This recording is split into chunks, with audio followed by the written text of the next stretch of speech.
வணக்கம் நண்பர்களே, இன்றைக்கி வாங்க ப்ரௌனி எப்படி செய்கிறதுன்னு நம்ம பார்க்கலாம். அதுக்கான பொருட்கள் பாருங்கள். ஆல் பர்பஸ் ஃப்ளோர் அரை கப் எடுத்துக்கோங்க. உங்கள் வீட்டில் என்ன நட்ஸ் இருக்கோ அதை கொஞ்சம் அரை கப் எடுத்துக்கோங்க. பட்டரை உருக வச்சு எடுத்துக்கோங்க. சுகரை பவுடர் பண்ணி எடுத்துக்கோங்க. 2 எக்கு வந்து ஆப்ஷனல் தான். அப்புறம் cocoa powder 1 cup. Dark chocolate கொஞ்சம் உருக வச்சு எடுத்துக்கோங்க. வெனிலா எசன்ஸ் தேவையான அளவு. பேக்கிங் பவுடர் அதுவும் தேவையான அளவு.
நண்பர்களே, நம்ம குக்கரில் தான் செய்ய போகிறோம். அதனால் குக்கரில் கொஞ்சம் தண்ணி ஊற்றி சிம்மில் வச்சு கொஞ்சம் ஒரு 5 நிமிஷம் அப்படியே வச்சுருங்க.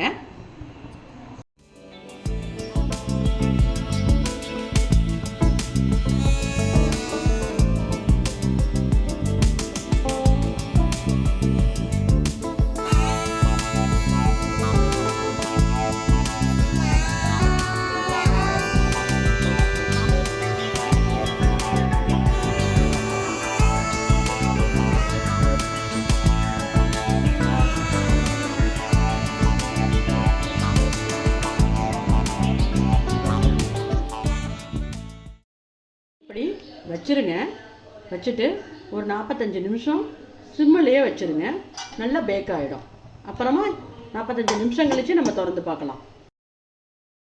இப்போ பாருங்கள் நண்பர்களே, நல்லா பேக் ஆகிடுச்சு. இங்கே பாருங்கள், ஒட்டாமல் வருது இல்லையா? இந்த ஸ்டேஜில் நம்ம இறக்கிடலாம். இப்போ பாருங்கள், கொஞ்சம் சூடாக இருக்குது. ஒரு 20 நிமிஷம் கழித்து நம்ம எடுத்து பீஸ் போட்டுக்கலாம்.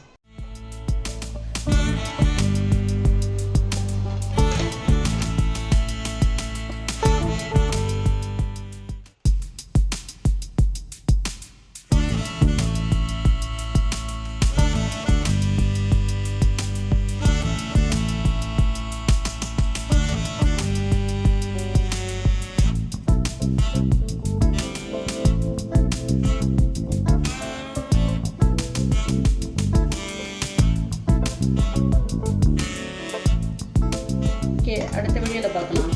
லைக் பண்ணுங்கள், கமெண்ட் பண்ணுங்கள், ஷேர் பண்ணுங்கள். அப்புறம் மறக்காமல் சப்ஸ்கிரைப் பண்ணுங்கள். பாய்.